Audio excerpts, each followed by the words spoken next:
Good morning students, myself Patel Bina. આજે આપણે ધોરણ 8નું ગુજરાતી ભણીશું. આપણું 8મું જે કાવ્ય છે આજ આનંદ. આજ આનંદ એ લોકગીત છે. લોકગીત એટલે લોકો દ્વારા રચાયેલું ગીત. આ લોકગીતમાં વર્ષા ઋતુની તળપદી શૈલીમાં મનોભાવનું વર્ણન કરેલું છે.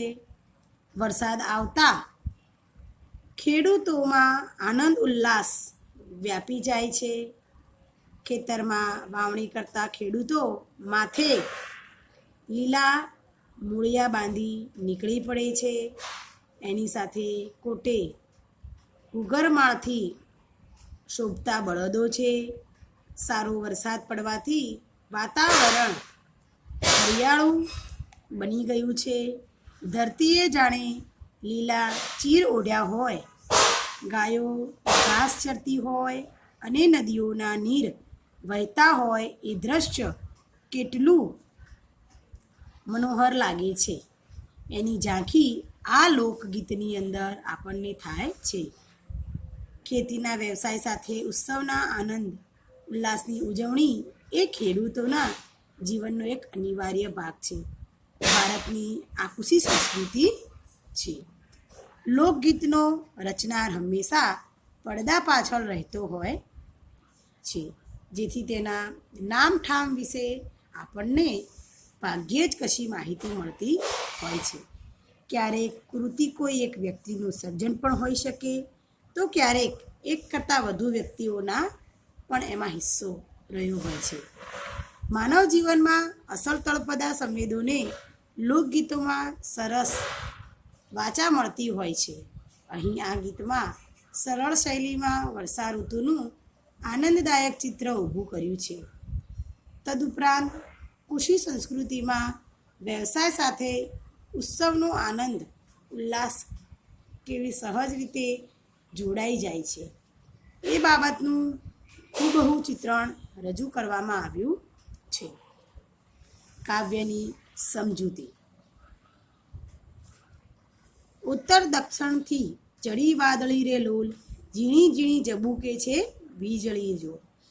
આજ આનંદ મારે આંગણે રે લોલ, ખેડૂના માથે લીલા મોળિયા રે લોલ. દોરીડાની કોટે ઘૂઘરમાળ જો આજ.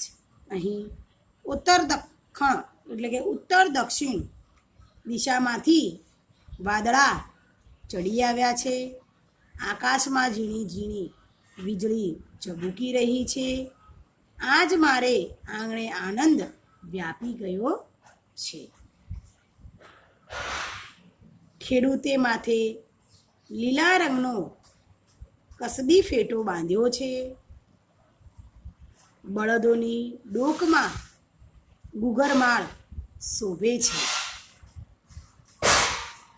વીરના વાવણીએ હીરલા જડ્યા રે લોલ, મોતીડાની શેરું ટકાવવું જો. અહીંયા આગળ વીરના વાવણી કરવાના સાધન પણ હીરા જડેલા છે. એના પર ખેડૂતને મોતીની શેર બાંધવી છે. દોરીની ડોકે બાંધી રાખડી રે લોલ, વીરને લલાટ કુમકુમનો ચાંદલો રેજો. બળદની ડોકમાં રાખડી બાંધી છે અને વીરના કપાળમાં કુમકુમનો ચાંદલો શોભી રહ્યો છે. વાવી જારું ને વાવ્યા બાજરા રે લોલ, ધરતીએ ઓઢ્યા લીલા ચીરજો. ખેડૂતને જુવાર અને બાજરી વાવી છે. વરસાદથી ધરતી હરિયાળી બનતા જાણે ધરતીએ લીલા ચીર ઓઢ્યા હોય એવું લાગે છે. સરિતાની શેરું ચાલે જોર મારે લોલ, ગવરી તો ચારે લીલા ઘાસ જો. આજ આનંદે મારે આંગણે રે લોલ. સરિતા એટલે નદી. નદીમાં પાણીનો પ્રવાહ જોરથી એટલે કે વેગથી વહી રહ્યો છે. ગવરી એટલે ગાયો. ગાયો ધરતી પર લીલું ઘાસ ચરી રહી છે. આજ મારે આંગણે આનંદ છે. શબ્દ સમજૂતી. ઉત્તર દખણથી, એટલે એનો અર્થ છે ઉત્તર અને દક્ષિણ દિશામાંથી. મૂળિયા એનો અર્થ છે કસબી ફેટો. દોરીડા એનો અર્થ છે બળદ. કોટે એનો અર્થ છે ડોકે. ગુગર માળ એનો અર્થ છે ઘૂઘરાની માળા. વાવણીએ એનો અર્થ છે બીજ વાવવાના સાધને અથવા તો ઓરવીએ. શેરું એનો અર્થ છે માળા હાર. લલાટ એનો અર્થ છે કપાળ. જારું એનો અર્થ છે જુવાર. સરિતાની શેરું એનો અર્થ છે નદીનો પ્રવાહ. ગવરી એનો અર્થ છે ગાય. અભ્યાસ. પ્રશ્ન 1. નીચેના પ્રશ્નોના ઉત્તર માટે આપેલા વિકલ્પોમાંથી સાચો ઉત્તર શોધીને તેનો ક્રમ અક્ષર પ્રશ્ન સામેના બોક્સમાં લખો. પહેલો, લોકોમાં આનંદ વ્યાપ્યો છે કારણ કે આકાશમાં વાદળો ઉમટ્યા છે. તો અહીંયા એનો જવાબ આવશે આકાશમાં વાદળો ઉમટ્યા છે એટલા માટે લોકોમાં આનંદ વ્યાપ્યો છે. બીજો, આ કાવ્યમાં ધરતીએ ઓઢ્યા લીલા ચીરજો એટલે તો ધરતીએ ઓઢ્યા લીલા ચીરજો એટલે કે ધરતી લીલીછમ બની છે.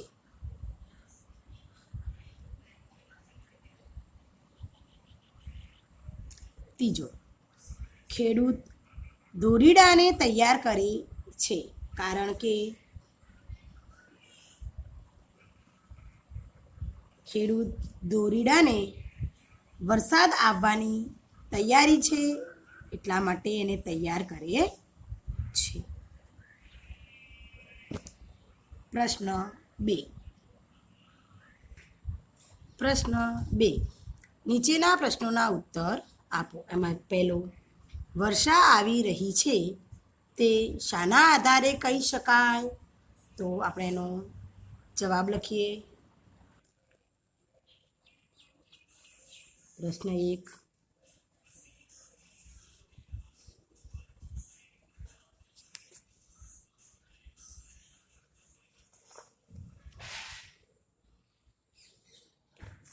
વર્ષા આવી રહી છે તે શાના આધારે કહી શકાય? તો એનો ઉત્તર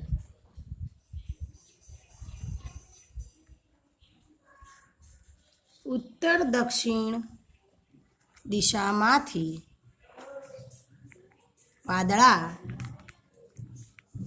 આકાશમાં ચડી આવ્યા છે અને આકાશમાં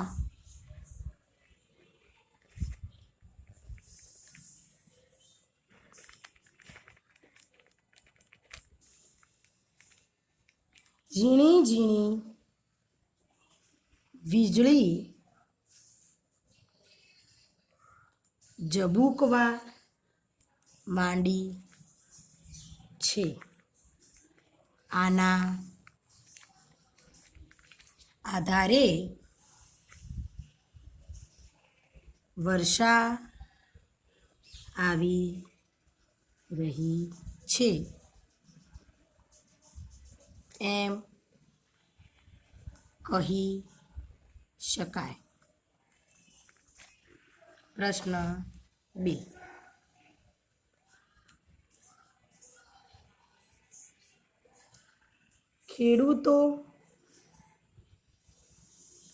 ખેડૂતો અને એના બળદો શાનાથી શોભી રહ્યા છે? તો એનો ઉત્તર ખેડૂતો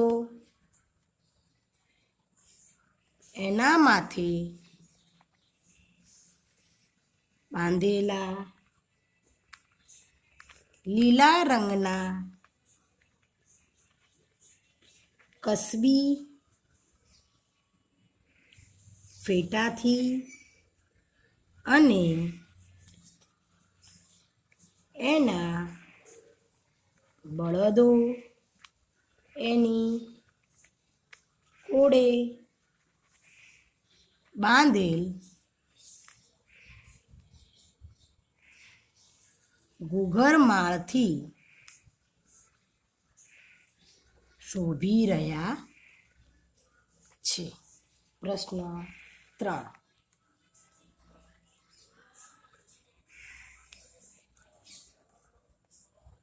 વીરનું અને એના બળદોનું કલ્યાણ થાય તે માટે શું કરવામાં આવ્યું છે? તો એનો ઉત્તર વીરનું અને એના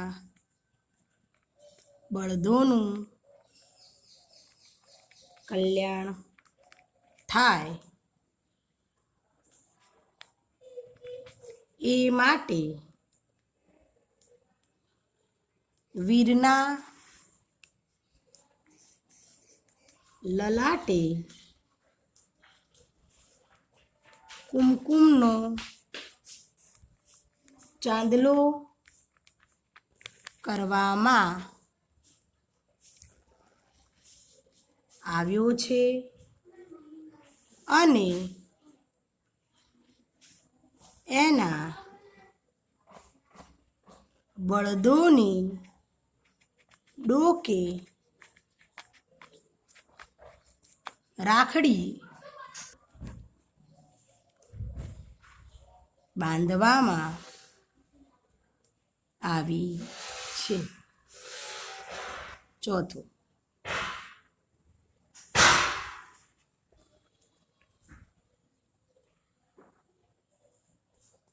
વાવણિયાને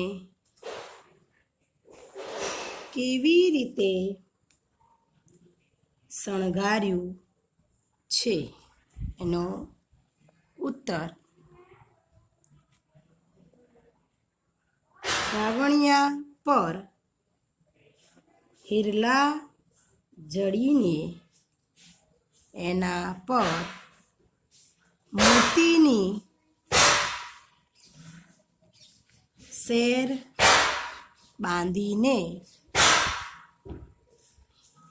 એને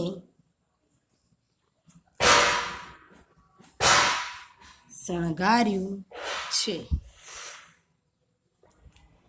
સ્વાધ્યાય પ્રશ્ન 1. આ ગીત આપણા મન આગળ કેટલાક આબેહૂબ દ્રશ્યો ખડા કરે છે. આવા 4 દ્રશ્યોની યાદી કરો. ઉદાહરણ: આકાશ વાદળોથી ઘેરાયેલું છે. વીજળીના ચમકારા થાય છે. વાવણી માટે જતા બળદો શણગારાયા છે. એવા આપણે 4 થી 5 વાક્યો લખવાના છે. સ્વાધ્યાયનો પ્રશ્નનો એનો ઉત્તર છે. પહેલાનો: ખેડૂતોના માથે લીલા રંગના કસબી ફેટા શોભી રહ્યા છે. બળદોની કોટે ઘૂઘરમાળ શોભે છે. બીજું: વીરે શણગારેલા એના વાવણિયા હીરાથી અને મોતીથી લટકતી શેરથી શોભી રહ્યા છે. ત્રીજો, બળદોની કોટે રાખડી બાંધી છે. વીરના લલાટ પર કુમકુમનો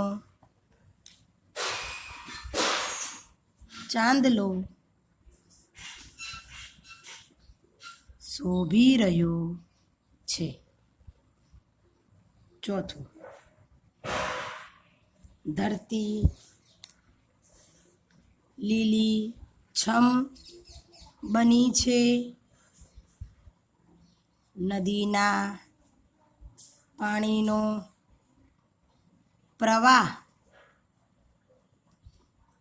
વેગથી વહી રહ્યો છે અને ગાયો લીલું ઘાસ ચરી રહી છે. પ્રશ્ન 2, આવી અષાઢી બીજ એ વિષય પર 10 થી 12 વાક્યો લખો. આવી અષાઢી બીજ.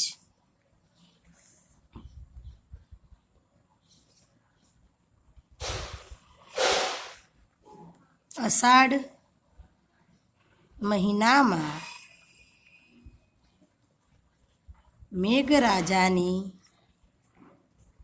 સવારી વાજતે ગાજતે આવી પહોંચે છે.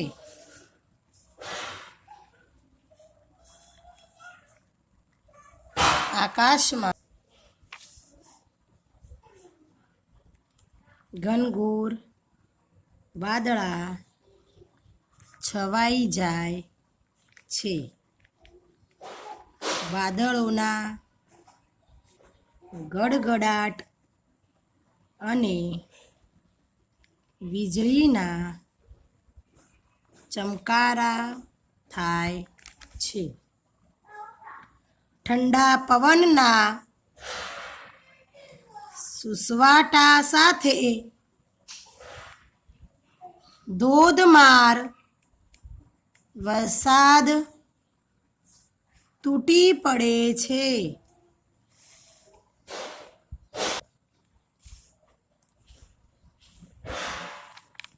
વરસાદના આગમન સાથે જ ચોમેર ખુશીનું વાતાવરણ છવાઈ જાય છે. પશુ પંખીઓમાં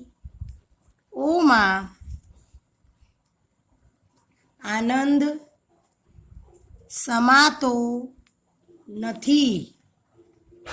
મોર કળા કરી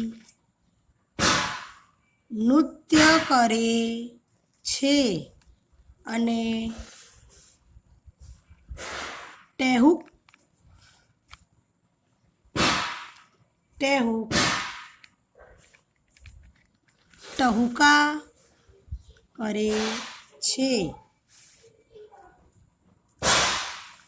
કોયલ કૂ કૂ કરે છે. દેડકા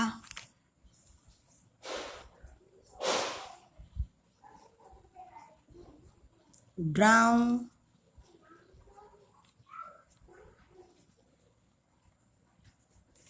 ડ્રાઉ કરી વર્ષાને વધાવે છે.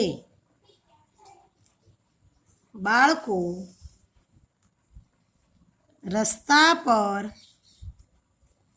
આવીને વરસતા વરસાદમાં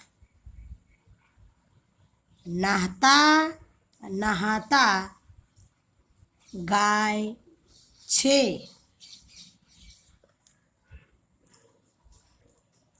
આવરે વરસાદ ઘેબરિયો પ્રસાદ. ઊની ઊની રોટલીને કારેલાનું શાક.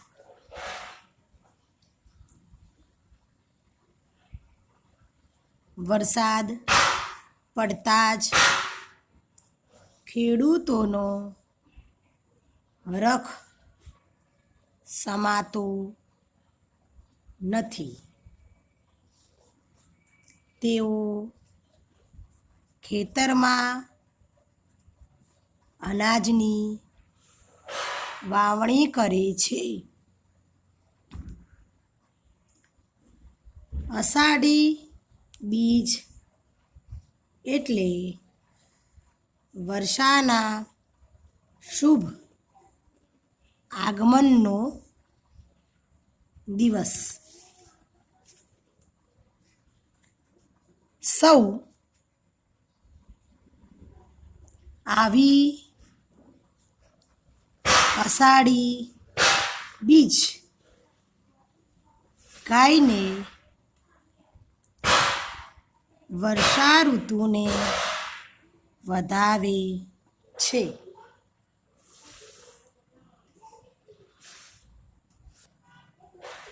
પ્રશ્ન 3. નીચેના શબ્દો માટે કાવ્યમાં કયા કયા શબ્દો વપરાયા છે તે લખો.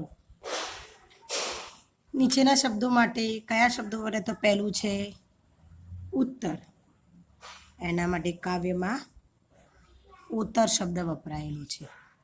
બીજું છે દક્ષિણ, દખણ.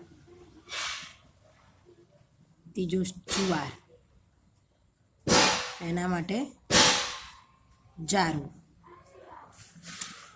ચોથું છે પ્રવાહ,